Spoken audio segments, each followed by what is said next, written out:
Many of you have probably now heard about what's happening with Ipro Realty as headlines continue to come out about the situation with the trust accounts. Now, the reason I haven't spoken about this earlier is I was actually part of Ipro up until yesterday. I'm no longer with the brokerage. We decided, my team, to move from Ipro to a new brokerage to protect our current and future clients because we don't really know what's going to happen with this situation. And in case the situation gets worse, we decided to move. So basically what happened was Rico confirmed that the co-founders of Ipro withdrew millions from trust accounts that were supposed to be safeguarded consumer deposit and commission money that you're not supposed to touch. That is money from clients and commission owed to the realtors. Now, originally, the shortfall was reported to be about $10 million. After some repayment, though, the sale of assets and the figure now stands at just under $8 million. But again, we don't really know the situation. And again, I have to be very careful what I say here because I was with Ipro and I really do not know what happened. I'm still in shock about the situation.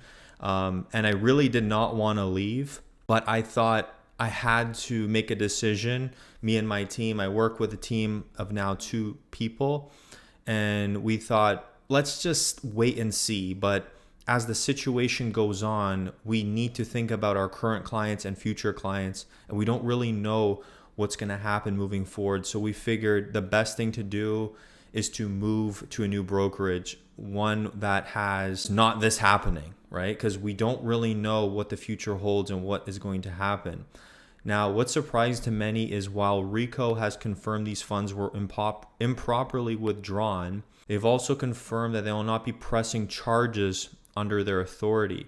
Instead, the co-founders have agreed to permanently give up the registrations and will not be allowed to reapply as brokers. So industry professionals and consumer advocates have been voicing concerns because this decision seems to go against the responsibilities of Rico to protect consumers. Now, I also have to be careful what I say about Rico because they are actually the regulator of me. I'm a realtor. So I'm not going to make any comments about them, but their whole job is to protect consumers. They are really a consumer protection agency. Deposits are often the largest upfront commitment that a buyer makes when they purchase a home. That money is supposed to sit safely in trust until the deal closes. And then that money gets kind of sorted out at the end. Now, trust accounts exist for one reason: to ensure that buyers and sellers can feel secure that their money is not being misused.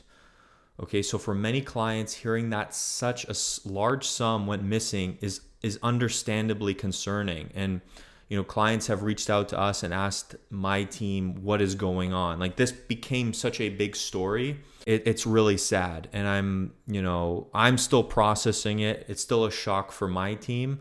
When things like this happen, they shake the confidence of the entire industry, right? It's even shaken my confidence in the industry too, like that something like this can even happen. And this is one of the reasons why we decided to leave Ipro, iCloud, whatever it is now.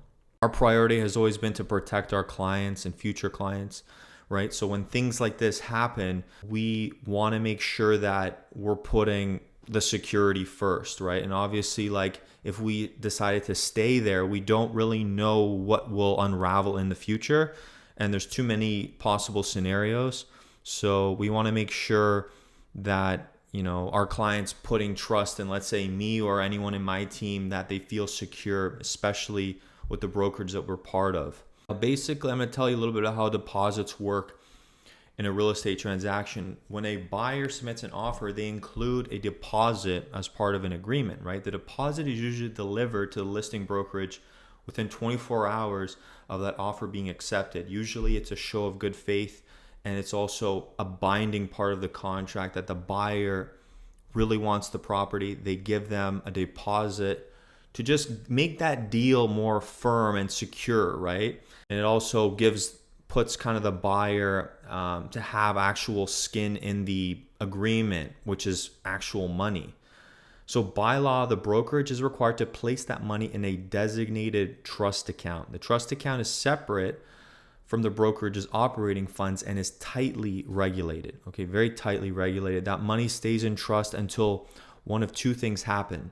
If the deal closes, the funds are transferred to the lawyer handling the transaction, then applied towards the buyer's down payment or closing costs. And if the deal doesn't close, the deposit is held until both parties agree in writing as to how it should be released. At no point should those funds be touched or moved for any purpose by the brokerage. The system is designed to ensure buyer and seller money is protected. In Ontario, it's also backed by an insurance fund through RICO to cover rare cases of fraud or misuse. Now back to the Ipro situation. So unfortunately, what happened at Ipro was a complete breakdown of this system, and that's why it's drawn so much attention. It's been a bit of a whirlwind for me because this was my brokerage. And it's kind of like, what the heck? How does this even happen, right?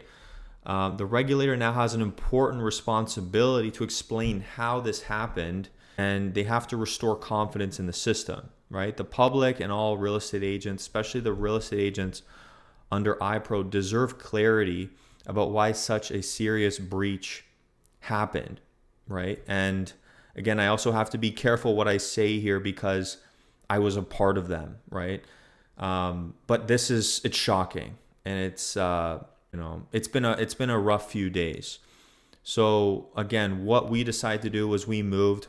I was originally thinking, I'm like, I honestly thought maybe we should stay because I didn't know if this was going to just blow over or this was a small thing, but it appears to not be, and it appears to be getting worse. So that's why we made our decision. And so we just want our current clients to be protected, our future clients to be protected.